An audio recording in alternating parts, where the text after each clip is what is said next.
right now and press the bell icon. Never miss an update. Subscribe now and press the bell icon. Never miss an update. Hello students, welcome to Mahindra's official YouTube channel. So आज के session में हम आपसे discuss करने वाले हैं एक बहुत ही इंपॉर्टेंट नोटिफिकेशन के बारे में, और वो है इंडियन बैंक एसओ यानी कि इंडियन बैंक स्पेशलिस्ट ऑफिसर की रिक्वायरमेंट आई हुई है, जिसके बारे में आज के सेशन में हम डिटेल में डिस्कस करेंगे। क्या एलिजिबिलिटी क्राइटेरिया है, एग्जाम पैटर्न क्या है, रजिस्ट्रेशन कब से होगा, बहुत सारी चीजें वन बाय वन जो भी डिटेल है उसको हम आज के सेशन में डिस्कस करेंगे। तो सेशन को स्टार्ट करने से पहले एक बार फटाफट से आप लोग सेशन को लाइक और शेयर कर दीजिए, जिससे और भी लोग हमारे साथ कनेक्ट हो सके। बहुत ही इंपॉर्टेंट है और इसके बारे में हम डिटेल में वन बाय वन सब डिस्कस करेंगे। तो चलिए बात करते हैं, यहाँ पर नोटिफिकेशन की बात करते हैं। ओके, तो यहाँ पर अगर हम देखें तो इंडियन बैंक ने,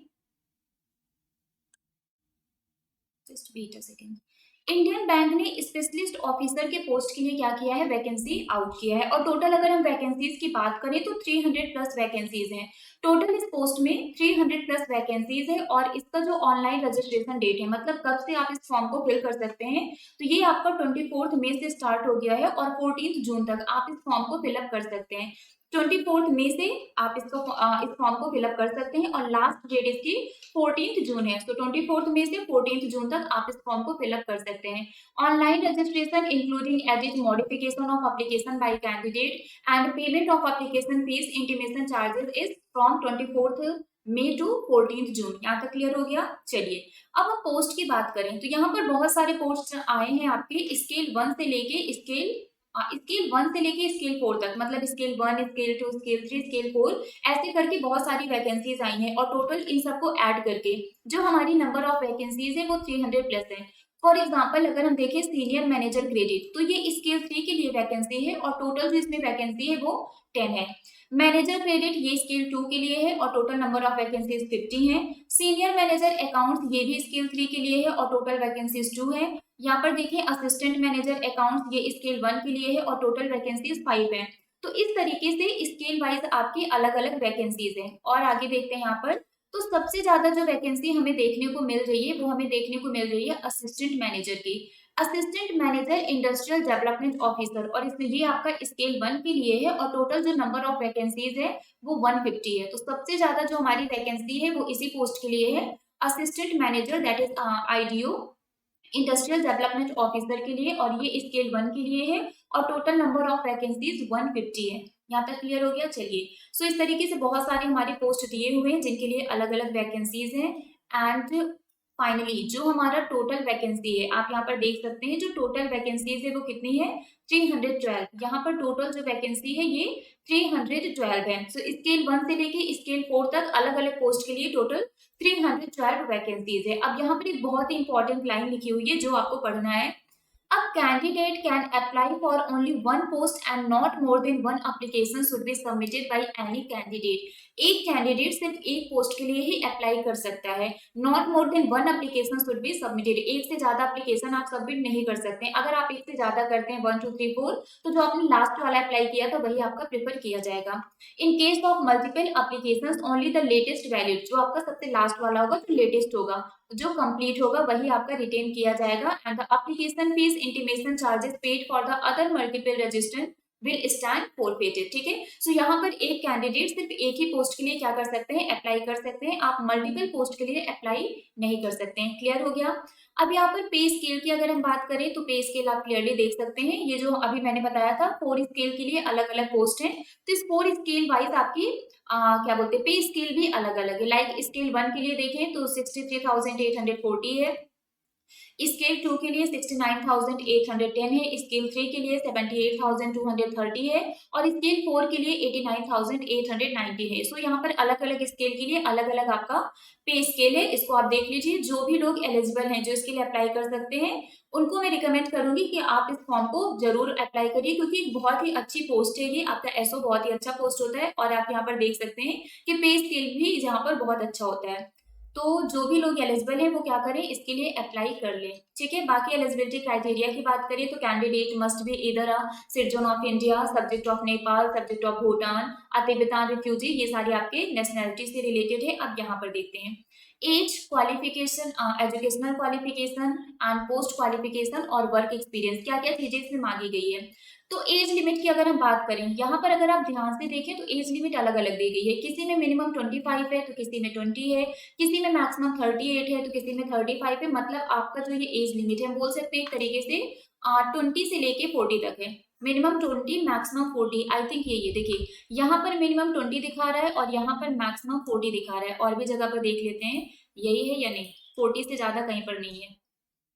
ओके, सो मैक्सिमम आपका 40 ही है। ठीक है, सो मिनिमम 20 और मैक्सिमम 40, बट ये आपका मिनिमम 20 और मैक्सिमम 40 किसके लिए है, अलग अलग पोस्ट के लिए। फॉर एग्जाम्पल यहाँ पर समझते हैं, आपका जो सीनियर मैनेजर क्रेडिट का पोस्ट है इसके लिए जो मिनिमम आपकी एज लिमिट है वो 25 ईयर है और मैक्सिमम 38। मतलब अगर आपकी एज लिमिट 25 से 38 के बीच में है देन आप अप्लाई कर सकते हैं सीनियर मैनेजर क्रेडिट पोस्ट के लिए। और एजुकेशनल क्वालिफिकेशन इसमें आपका CA ICW है। ठीक है, अगर आपने CA किया है तो आप इसके लिए अप्लाई कर सकते हैं। प्लस आपके पास एक्सपीरियंस भी होना चाहिए। कितना, 5 year of work experience in credit finance. Credit finance में आपके पास 5 साल का एक्सपीरियंस होना चाहिए। कोई और देखते हैं, यहाँ पर देखते हैं मैनेजर अकाउंट्स की। मैनेजर अकाउंट्स में मिनिमम एज आपकी 23 है और मैक्सिमम 35।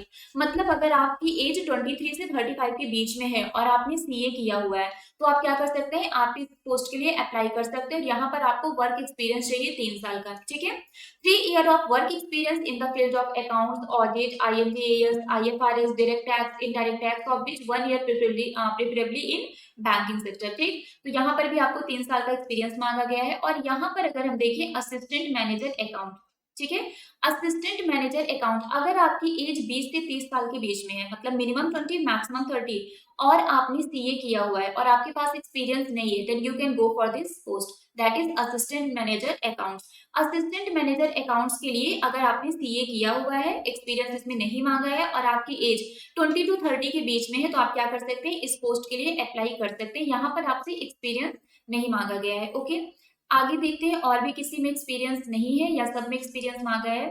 तो यहाँ पर एक पोस्ट और है जिसमें सबसे ज्यादा हमारी वैकेंसीज थी, है ना, जिसमें सबसे ज्यादा वैकेंसीज थी, किसमें, assistant manager industrial development officer में। यहाँ पर आपसे एज लिमिट कितना मांगा है, मिनिमम 20 मैक्सिमम 30। अगर आपकी एज कम से कम 20 साल और ज्यादा से ज्यादा 30 साल है, मतलब 20 से 30 के बीच में अगर आपकी एज है और आपने BE किया है, BTech किया है इन मैकेनिकल, इलेक्ट्रिकल, इलेक्ट्रॉनिक्स या केमिकल, टेक्सटाइल, प्रोडक्शन, सिविल, इनमें से किसी भी फील्ड में आपने BE या BTech किया हुआ है और तो आप क्या कर सकते हैं, इस पोस्ट के लिए अप्लाई कर सकते हैं। यहाँ पर आपसे एक्सपीरियंस नहीं मांगा गया और इसमें आपकी नंबर ऑफ वैकेंसीज भी ज्यादा है तो you can opt for this post. ठीक है, assistant manager industrial development officer IDO के लिए आप अप्लाई कर सकते हैं अगर आपने BE BTech किया हुआ है और आपकी एज लिमिट 20 से 30 साल के लिए, क्योंकि इसमें एक्सपीरियंस नहीं मांगा गया है तो आप अच्छे क्या बोल सकते हैं, बिना किसी प्रॉब्लम के इसके लिए अप्लाई कर सकते हैं।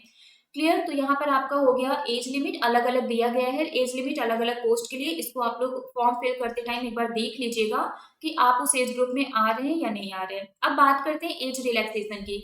एज रिलैक्सेशन की बात करें तो जो भी शेड्यूल्ड कास्ट और शेड्यूल्ड ट्राइब कैंडिडेट्स थे इनको 5 साल का एज रिलैक्सेशन मिलेगा, जैसा कि नॉर्मली सभी नोटिफिकेशंस में होता है वैसा इसमें भी है।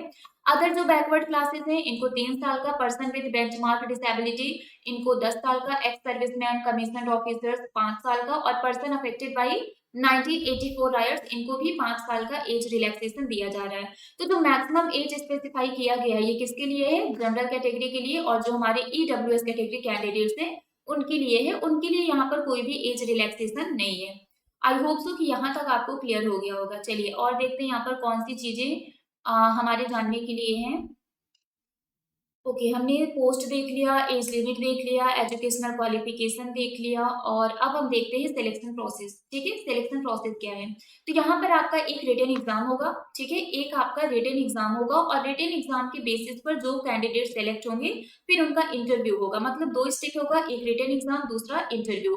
Depending upon the number of application received back at bank at its discretion will decide on the mode of selection with shortlisting of application followed by interview or written online test followed by interview. या तो वो interview के through application के जो भी short listed होंगे application उसके through interview के थ्रू शॉर्ट लिस्ट करेंगे या फिर रिटन ऑनलाइन टेस्ट होगा उसके बाद इंटरव्यू होगा। तो ये डिपेंड करेगा कि बैंक किस तरीके से रिक्वायरमेंट करवा रहा है। Wherever test is held, the test structure will be as follows. जब आपका टेस्ट होगा, रिटन टेस्ट जब होगा तो वहां पर आपका टेस्ट स्ट्रक्चर क्या होगा, आपके 3 सब्जेक्ट आएंगे। पहला प्रोफेशनल नॉलेज रिस्पेक्टिव डोमेन, जिस भी डोमेन से आपने अप्लाई किया है, मतलब जिस पोस्ट के लिए आपने अप्लाई किया है उससे रिलेटेड जो भी आपका डोमेन होगा उससे रिलेटेड आपका प्रोफेशनल नॉलेज के क्वेश्चन होंगे। 60 क्वेश्चन होंगे 60 मार्क्स के। क्लियर। दूसरा इंग्लिश, ये सभी पोस्ट के लिए कंपलसरी है। 20 क्वेश्चन आएंगे 20 मार्क्स के। And last section is general awareness with special reference to banking industry. तो यहाँ पर इसके 20 क्वेश्चन आएंगे 20 मार्क्स के और टोटल आपका 2 आवर होगा। दैट मीन्स 100 क्वेश्चन होंगे 100 मार्क्स के और टाइम लिमिट आपका 2 आवर है। क्लियर। रॉन्ग आंसर के लिए पेनाल्टी मतलब नेगेटिव मार्किंग। तो यहाँ पर 1/4 नेगेटिव मार्किंग है। अगर आपने एक क्वेश्चन गलत किया तो 0.25 मार्क्स आपके डिडक्ट हो जाएंगे और जो क्वेश्चन आप अटेम्प्ट नहीं करेंगे उस पर आपको कोई भी मार्क्स नहीं मिलेगा। ठीक, यहाँ तक क्लियर हो गया। चलिए, cut off score in test की अगर हम बात करें, number of candidates to be called for interview based on the performance in the written test is 3 times of vacancy for unreserve category and 5 times of vacancy for reserve category. तो जो cut off score है test में, तो यहाँ पर जो number of candidates हैं जो इंटरव्यू के लिए बुलाए जाएंगे, तो हम अनरिजर्व कैटेगरी की बात करें दैट मीन्स जनरल और ईडब्ल्यूएस की, तो जो भी हमारी वैकेंसी है उसके 3 टाइम्स स्टूडेंट्स क्या किए जाएंगे, बुलाए जाएंगे।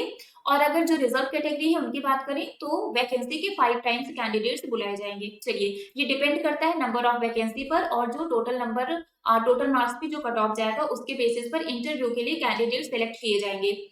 अनरिजर्व कैटेगरी के जो कैंडिडेट्स हैं वो 3 times as the number of vacancies और जो रिजर्व कैटेगरी के हैं वो 5 टाइम्स ऑफ वैकेंसी। इंटरव्यू आपका टोटल 100 मार्क्स का होगा। अगर इंटरव्यू की बात करें तो ये टोटल आपका 100 मार्क्स का होगा। एंड इसके अलावा जो वेटेज है टेस्ट और इंटरव्यू का, तो ये आपका 80-20 का रेशियो है। Wherever test is held the weightage for test and interview will be 80-20, मतलब 80% आपका रिटन मार्क्स का होगा और 20% आपका इंटरव्यू का होगा। तो यहाँ पर 80-20 का रेशियो है, वेटेज है आपका सिलेक्शन का। और इसके बाद यहाँ पर क्या है,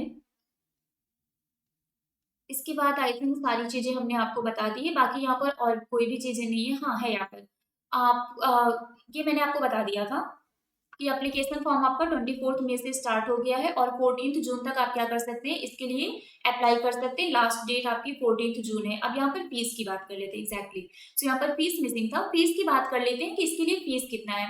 तो जो भी हमारे SC ST PWD कैंडिडेट्स हैं इनके लिए जो फीस है वो 175 रुपीज है और जो हमारे अदर्स हैं मतलब अनरिजर्व कैटेगरी के कैंडिडेट्स हैं उनके लिए 850 रुपीज है। मतलब जनरल EWS वालों के लिए 850 रुपीज है। बाकी जो रिजर्व कैटेगरी के कैंडिडेट्स हैं उनके लिए 175, तो 850 अदर्स के लिए जो अनरिजर्व कैटेगरी में है और जो रिजर्व कैटेगरी में है उनके लिए 175 रुपीज है। और पेमेंट आप इसका 24 मई से 14 जून तक कर सकते हैं। क्लियर हो गया। चलिए, तो ये है हमारा पूरा डिटेल इन्फॉर्मेशन इस नोटिफिकेशन के बारे में। जो जो इंपॉर्टेंट चीजें थी वो हमने आपको यहाँ पर बता दिया है। ठीक है, आई रियली होप सो कि सारी चीजें आपको यहाँ पर क्लियर हो गई होंगी। सो इंडियन बैंक में आपका स्पेशलिस्ट ऑफिसर के लिए वैकेंसी आई हुई है। 24 मई से आपका एप्लीकेशन प्रोसेस स्टार्ट हो गया है और 4 जून इसकी लास्ट डेट है। स्केल 1 से लेके स्केल 4 तक के लिए अलग अलग आपकी पोस्ट के लिए वैकेंसीज आई हुई है। टोटल वैकेंसीज हमारी 300 प्लस यानी कि 312 वैकेंसीज है। और एज लिमिट आपका ये पोस्ट वाइज अलग अलग कैटेगराइज किया गया है। मिनिमम 20 मैक्सिमम 40 है और ये पोस्ट वाइज बताया गया है कि किसमें कितनी मिनिमम होगी कितनी मैक्सिमम होगी। कुछ पोस्ट में इन्होंने क्या बोलते हैं एक्सपीरियंस नहीं मांगा है, तो 2 पोस्ट ऐसे हैं जहां पर इन्होंने एक्सपीरियंस नहीं मांगा है, उसके लिए आप अप्लाई कर सकते हैं अगर उन्होंने जो एजुकेशनल क्वालिफिकेशन मांगा है वो आपने किया है तो। सो आई रियली होप सो कि यहाँ पर आपको सारी चीजें क्लियर हो गई होंगी। तो आपको क्या करना है, आपको इस फॉर्म के लिए अप्लाई करना है और अपनी प्रिपरेशन को स्टार्ट कर देना है। तो फटाफट से आप लोग, ऑलरेडी आपका एप्लीकेशन प्रोसेस स्टार्ट हो गया है, इसको फिल कर दीजिए और प्रिपरेशन को कंटिन्यू कर लीजिए। एग्जाम डेट अभी नहीं बताया गया है, एग्जाम डेट जब आएगा तो वो भी हम आपको इन्फॉर्म कर देंगे। तो आज के लिए बस इतना ही है। नेक्स्ट अगर फिर से कोई नोटिफिकेशन आता है तो हम डेफिनेटली आप लोगों को इन्फॉर्म करेंगे और बताएंगे कि आगे कौन सा नोटिफिकेशन आया है। ठीक है, तो आज के लिए बस इतना ही है। नेक्स्ट हम आपसे फिर मिलेंगे किसी नए नोटिफिकेशन के साथ। Till then bye bye guys, take care, thank you so much. Subscribe now and press the bell icon. Subscribe now and press the bell icon. Never miss an update.